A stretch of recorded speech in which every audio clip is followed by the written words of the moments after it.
All right. Hi, everybody. So today we are going to be presenting on private practice with an LMHC. So first, I'm just gonna go over what a private practice is. A private practice is a setting for practice where mental health professionals are able to work independently outside of a hospital, clinic, or other community agency. And in this model, licensed clinicians, including LMHCs, are able to provide therapy directly to clients and operate their services as more of a business. And this might involve working solo or joining a group practice, which I'll get into in a minute. Individuals in private practice are not only clinicians, but they're also business owners, especially if they're working alone. So this means they're responsible for not only the clinical care, but also for running the operational side of a small business. So tasks here might include billing, scheduling, marketing, bookkeeping, and compliance with HIPAA, as well as keeping up with state licensure requirements. And like I said earlier, private practice can be solo or group based. So some LMHCs or other licensed providers may open a solo practice where they're the only provider, while others might join or form group practices where multiple therapists are able to share a space, resources, and referrals. Group practices might offer that additional cushion of support that an agency or community setting might provide, but they still allow for that independence in clinical style and practice.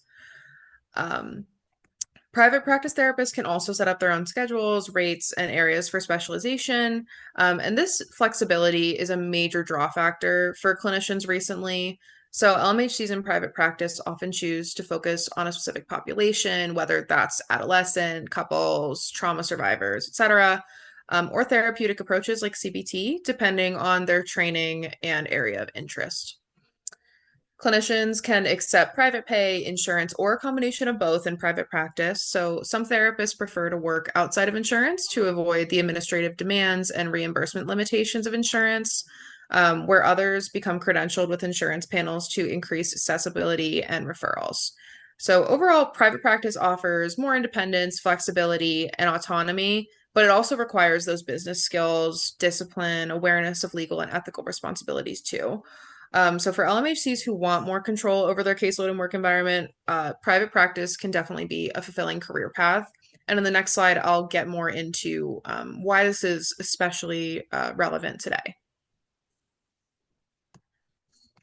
So, why private practice is especially relevant right now in this time and current climate. Firstly, is that there is a growing interest for newer clinicians who are entering the field. Many graduate students and early career clinicians right now are aspiring to work in private practice, not only for the autonomy and the flexibility, but the ability to build a career that aligns with their own values as a therapist. Next, there is this increased demand for services. Mental health needs have really surged in recent years, and there's much speculation as to where that comes from, lots of research discussing it. But overall, private practice clinicians have really helped to expand access to care in this area, especially in underserved areas or through the offering of specialized services. Next, private practice does allow LMHCs to bring more diverse approaches, cultural perspectives, and niche specialties to the field, and this fills gaps in care not always met by agencies and community settings.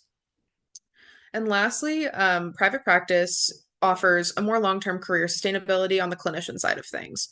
So, private practice can offer improved work-life balance, reduce burnout, and more control over caseloads, which makes it a more sustainable option for some clinicians over an agency setting. So next, I'll go over what is an LMHC. Of course, most of us going through this program, especially ones who are choosing to get licensed in Massachusetts, are likely working toward an LMHC licensure. That stands for Licensed Mental Health Counselor. However, in other states, it may go by a different name, such as LPC, Licensed Professional Counselor. So, an LMHC is one of a few licensed professionals who are trained to assess, diagnose, and treat emotional and behavioral disorders in individuals, couples, families, and groups as well. They typically hold a master's degree in counseling, psychology, or a related mental health field from an accredited program. This could be CACREP accredited. In Massachusetts, it doesn't need to be CACREP. It can just be regionally recognized. And they must complete supervised clinical hours and pass a national licensing exam as well. For us, that would be the NCMHCE. LMHCs give psychotherapy, they develop treatment plans, offer crisis intervention, and support clients across a wide range of concerns, anxiety, depression, trauma, among many others. And LMHC and other equivalent licensures, such as an LPC, these are all regulated at the state level. So, of course, might be a different name in a different state, and also the variance in supervision hours required and continuing education requirements as well. Um, and like I said, some states might use different titles, but they do have overall similar scopes of practice. And I'd like to note as well that an LMHC or an LPC is very different from another licensure, such as an LMFT, who focuses more on family systems and relational dynamics. There are LICSWs who take that social work, more macro lens. And then there are PsyDs or PhDs, where these doctoral level professionals are more trained in psych testing and research along with therapy as well, whereas LMHCs take mostly that psychotherapy clinical focus. And lastly, here, once licensed, LMHCs are able to open a private practice and give services independently. They are eligible to accept insurance, bill clients directly, and manage all aspects of the clinical and business operation once they obtain that license. Alrighty, everybody. So I am going to go over what steps that we should take before entering a private practice. So the first step is really important. They're all important, but we definitely want to graduate from a recognized educational institution. So this includes getting a master's degree in clinical mental health counseling, and this includes getting the required practicum and internship hours. Second step is postgraduate supervised hours. So after we get that master's degree, we still need to be working underneath a supervised, approved, licensed clinician. Of course, these all vary state by state, but in Massachusetts, this may be completed in outpatient, inpatient, school settings, or agency settings. The third step is to pass the NCMHCE. So this test tests our clinical decision making and application of knowledge to different case studies. It's a long exam. And then step four is to apply for and obtain the licensure. So this is probably the biggest step, lots of paperwork. You have to pass the exam, put in all your hours, and make sure all your paperwork is in order. So you definitely don't want to forget anything here, or you will not be able to get licensed. So step number five, we definitely want to obtain liability insurance. So getting liability insurance protects clinicians, we as clinicians, from any legal claims related to therapy services. This is really important just to protect ourselves as well as our clients legally. Step number six, we want to apply for an MPI number. So we likely already have one, but these are definitely required for insurance credentialing and submitting any claims. Number seven, we want to register our business. So this is really just getting a private practice, starting that business. So we want to choose the business structure and then register the practice name and obtain an EIN. So then step number eight is consider credentialing with insurance panels. So this process can take a while. It typically takes between 3 to 6 months, but this allows you to accept insurance from clients. So that allows you to get paid. It's important. So next, I'm just going to go over some ethical and legal basics to having a private practice. So we always want to be following HIPAA and client confidentiality. So with this, we want to use encrypted platforms for telehealth and secure storage. So this is both physical and digital storage for our clients' records. We always want to be keeping these safe because it is that private information of our clients. We also always want to have signed release forms for any sharing of any information. So of course, we don't want to just go giving out our clients protected information. We need them to sign releases before we contact or talk with anybody else that they are working with, family members, other doctors, whoever. We want them to have a signed release form. And we always want to make sure that we have HIPAA notice of privacy practices available for all of our clients, just so they know that they're protected, they are what they say is confidential, and that they know the rules that we should be following as well. So with other legal basics, we always want to have informed consent with our clients. So this should be filled out pretty quickly when we meet our clients, and this should include our credentials. Make sure that they know we are allowed to be doing this, so that we can be doing therapy with them. We want them to know the nature and limits of therapy, the risks and benefits, confidentiality limits. So, if they are a danger to themselves or others, or if there's any abuse, that is when we have to break those limits. And then cancellation policies. Those are always important as well for our clients to know. So going on to record keeping guidelines, we always want to have detailed, objective progress notes and store them securely, like as I mentioned before. And then in the state of Massachusetts, again, this varies state by state, but we are in Mass. Um, the state of Massachusetts requires that records be kept for at least 7 years after the last contact with any adult clients, or 7 years after a minor client turns 18. And in this record keeping, we want to include any documentation of informed consent, any treatment plans, session dates, fees, any correspondence that we have with our clients. We want that to be recorded. We want to record everything, make sure everything is keeping up with guidelines. And then with this, we always want to have continued consultation, continued supervision, make sure that we're keeping up. We always want to get help from others, even though we are in private practice. We can always have that continued consultation, supervision, and education. So moving on, just some tools that you will need to have a private practice. So first and foremost, you want to have an EHR system. So this can help with scheduling, billing, and communicating with our clients. And this streamlines administrative tasks while keeping everything HIPAA compliant. So this includes that HIPAA compliant telehealth platform. So if we are doing private practice hybrid or through telehealth, we want to ensure that that platform we use has strong encryption, is password protected, and no data is stored in any third-party servers. Again, just to protect that our clients, to make sure that our clients are protected. This could also, we also need to have payment processing. And this, some EHR systems can have this incorporated, but we always want to make sure that that is something we have. And then in our private practices, we also can have support items. So this is tissues, tactiles, books, any references we may need, games and toys. So this can definitely vary based on what population we are working with, but we want to make sure that our therapeutic setting is comfortable and a place where our clients want to come and do therapy. And this can also include our education. So, proof that, again, we know what we're doing. We are allowed to be doing this. So, this could be degrees on the wall to prove to our clients that we are experts in the field. We know what we're doing. And then extra tools that we could use, sometimes beverages such as water, coffees can help those clients feel at ease. Obviously, it's not needed, but we definitely want to make sure our clients feel safe and comfortable in a therapeutic setting. Okay, so I'm going to go over a little bit about the different types of insurance plans or different types of payment plans that can be used with clients while in private practice.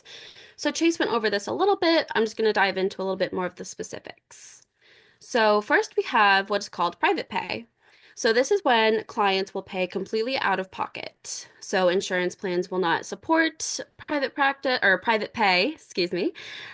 So this is a little bit more of an open access for clients to use. So sometimes private pay could be for individualized services, or sometimes a client could even get group therapy services through private pay, but group therapy will be a little bit more in terms of payment versus that of individualized therapy.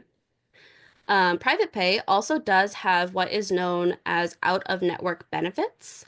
So sometimes, if insurance companies don't cover certain services, such as mental health counseling, a clinician is able to take a mental health diagnosis and send that into insurance plans to prove that you do need the service and will be able to help in some payments, but it won't be as much as if the insurance company was to actually support said service, but any little bit can help.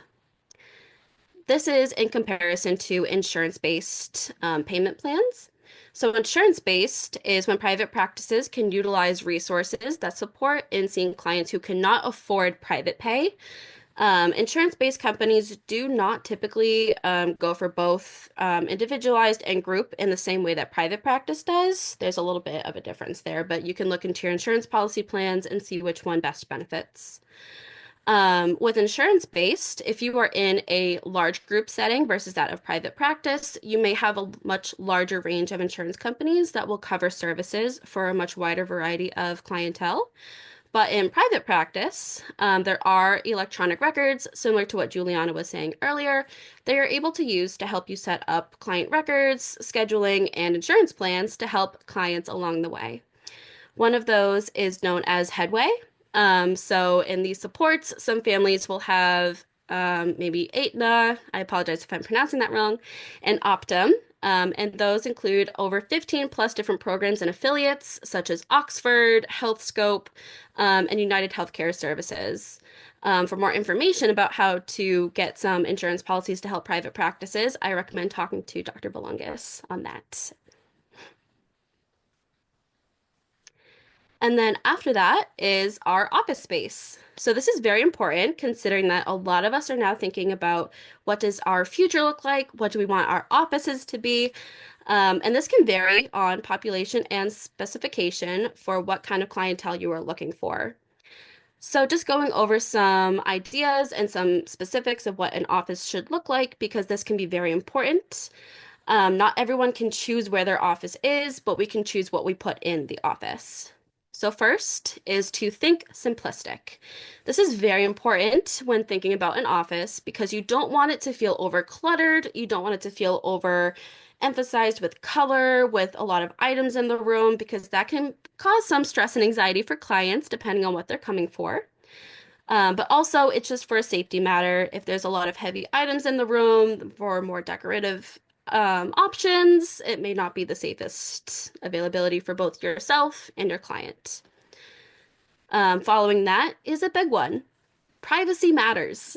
This should be a forefront for everybody that understands when figuring out their office space is that you don't want it to be a fishbowl. Your client doesn't want other people to listen in on your conversation. And sometimes we have walls that might be pretty thin, so being able to put some soundproofing availability in your walls can really help your client feel a little less vulnerable with the already overly vulnerable information they're going to be giving you. Following that, in terms of also adding in the soundproof, is to make the room feel comfortable. So adding in areas of warm, inviting colors, adding in maybe some different pillows and blankets to make it feel like an inclusive space for all. We don't want it to feel like it's just entirely your office because it's not just about you that's going to be working in the space. It's about the client and being able to support them the best way possible. And also making sure that your office doesn't include overly available items of yourself for everybody to view and see. Following that is the easy traffic flow. So depending on where your office is, sometimes private practices may be in a large-scale building where other private practices reside. So wanting to make sure that your office doesn't feel like it's constantly people are coming and going and being able to overhear everything. So being able to have a space a little bit excluded from everybody will help the client feel a little more at ease. Also, for safety reasons, is to make sure that the easy traffic flow is available. Following that is tactiles. So tactiles is a little similar to the comfort area, but in a little bit more of a clinical sense. So starting off, really thinking about tactiles, this can be maybe some rugs. This could be items of comfort. So kind of going off that blanket, things for clients to feel in their hands, to have available, to be able to use if they're having a really difficult conversation. This also can depend on your population that you're working with. So, for younger populations, like young kids and maybe some early adolescents, some stuffed animals, some toys, blocks, and maybe some arts and crafts activities to be able to use in their hands to continue their comfort level. And for older populations, like older adolescents and adults, depending on what they need, maybe some fidget toys or maybe some other areas like a stress ball, something age appropriate to allow for additional comfort. And finally is the exit space. Going off of the easy traffic flow is to make sure that both you and your client have the availability to get out of the space. You don't want it to feel like you're being clustered together and want to make sure that the room feels really open. So, kind of having like a perimeter of the room being filled with areas to sit, comfort items, instead of everything feeling like it's cluttered right in the center of the room. So that way people can get up and get out if they really need to.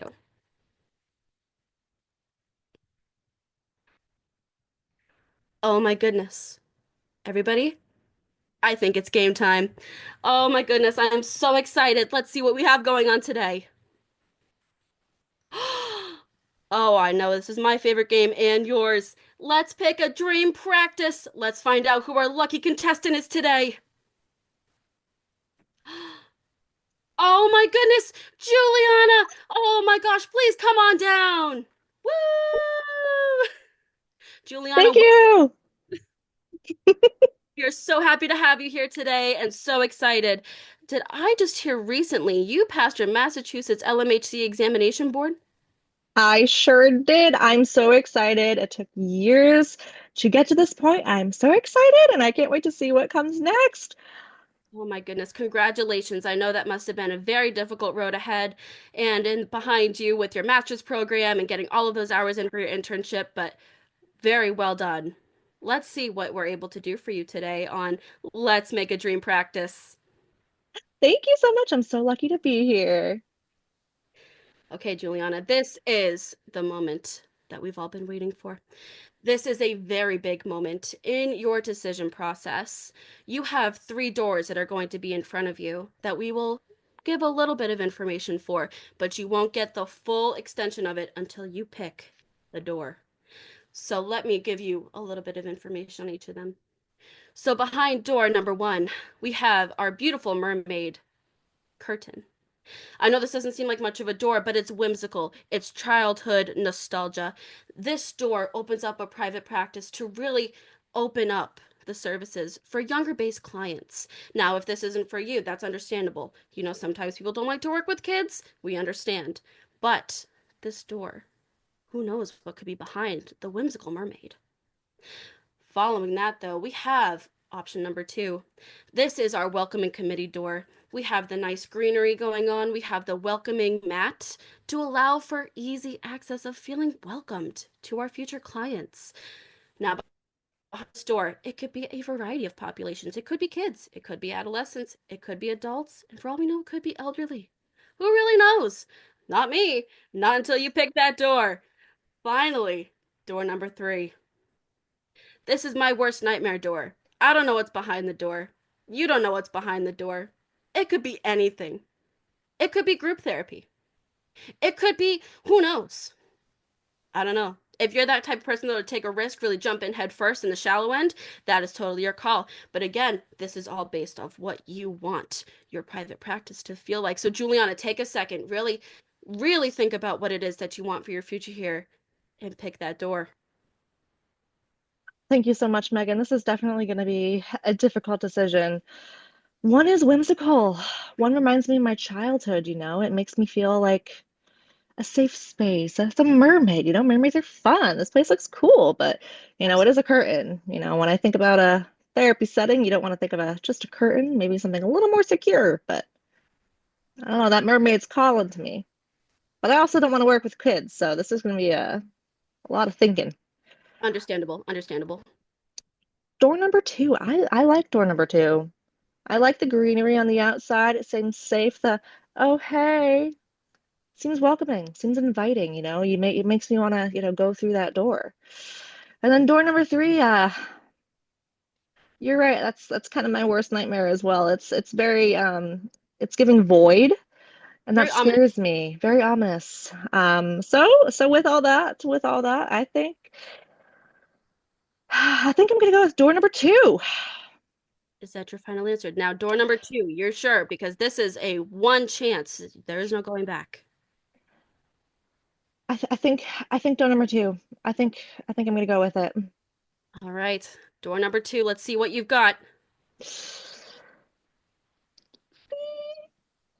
The suspense. Oh my gosh, Juliana! It's a brand new Oh my private gosh! practice. Oh my gosh, look at that office. Look at the open availability of that space. Oh, we've got some tissue sitting on the table. We have recessed lighting. We have natural lighting. Oh my gosh, the neutral colors. It's It's beautiful. wonderful. How do you feel?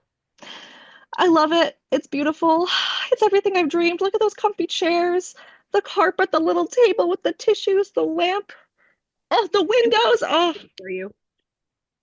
it's everything. Oh my goodness. But I think I see some boxes over on that table. Interesting. Let's see. Hmm. Hmm. Oh my goodness, we've got some different boxes here, but Chase, what do we have going on here?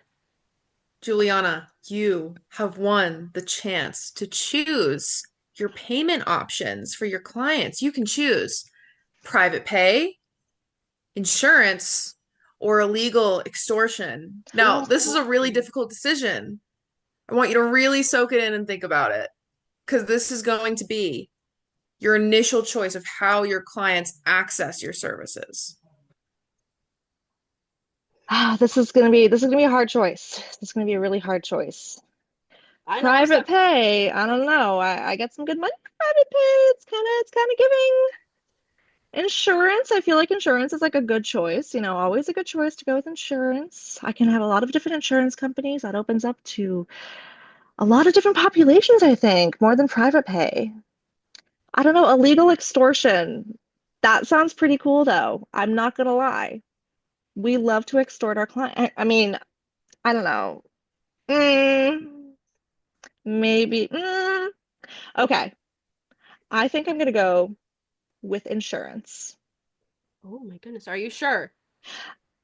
I don't know. Illegal extortion's calling my name, Oh, but yeah, you seemed a little tied there between insurance and illegal extortion. Doesn't seem like private pay was where you were going with that. I just want. I mean, yeah, I mean, private pay was also really, it was calling my name, illegal extortion really chirping in this ear, but I think insurance is the best way to go for me personally. All right, well, let's see what you got in your insurance plan box bundle. Oh my gosh, she did it again! Juliana, do you realize what you just won?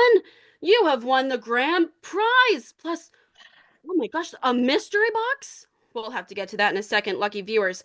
But our headway here, let's take a look at what you've just gotten. If I'm understanding correctly, Juliana, with your new licensure that you obtained and now your new private practice office, you have now got an established account with Headway, which offers you 15 plus different affiliates with insurance plan to get you a wide variety of clientele through Aetna, through Optum, and so many others. Congratulations. What an exciting turnaround. Thank you. Thank you. I think I picked the right one. I'm so excited. I am so excited. Oh, we are excited here for you at Let's Make a Private Practice. Now let's see what you have inside that mystery box. Oh my goodness, look at all of this. Inside that mystery box, you have a new subscription to a supervisor for follow-up hours, so you're not going to be completely alone. Congratulations. We always love that extra support. And speaking of support, what is this? We have support supplies for the office. Oh my gosh, you're going to get a full supplies of tissues. Oh my gosh, so exciting. So exciting. Oh, and what am I looking at? A week's paid vacation? Oh, folks, give her a round of applause for that. We don't see that very often now, do we? Oh, wow. I am getting excited here for you. A coffee maker for the office, coffee not included. Very exciting. You'll be able to choose your selection of beverages. You'll be able to figure out if you want to have any coffee on top of that. And look at that. I know earlier we were talking about you have some comfy furniture. You have a selection of what comfy furniture you want to put in there. So if you want a couch instead of those chairs, that's your choice to make. And finally, Juliana, Look at this. Not only are we setting you up with a great in-person supply of support, clientele, and insurance-based providers, we are also going to be giving you a full electronic setup for all of your telehealth needs. So this will be able to help you with your headway, with your in-person clients, your non-in-person clients, and help you completely provide support to all who need it, to all who you would like to support. Oh, Juliana, such a big congratulations. I cannot believe this. I am so excited for you. Anything you'd like to say to our viewers? I just want to say thank you so much. Thank you so much, Meaghan. Thank you so much, Chase. I cannot wait to get started in my own private practice with everything that I need to really start strong and have a good, comfortable space for my clients and, follow HIPAA, make sure that's important.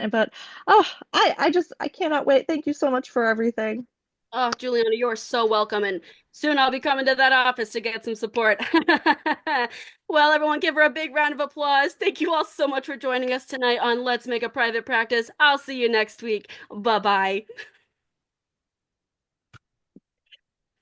Thank you so much, Meaghan. Thank you so much. And thank you, everybody, for joining us. Thank you for coming to our presentation. And then I just want to put in our references here, but thank you so much for watching.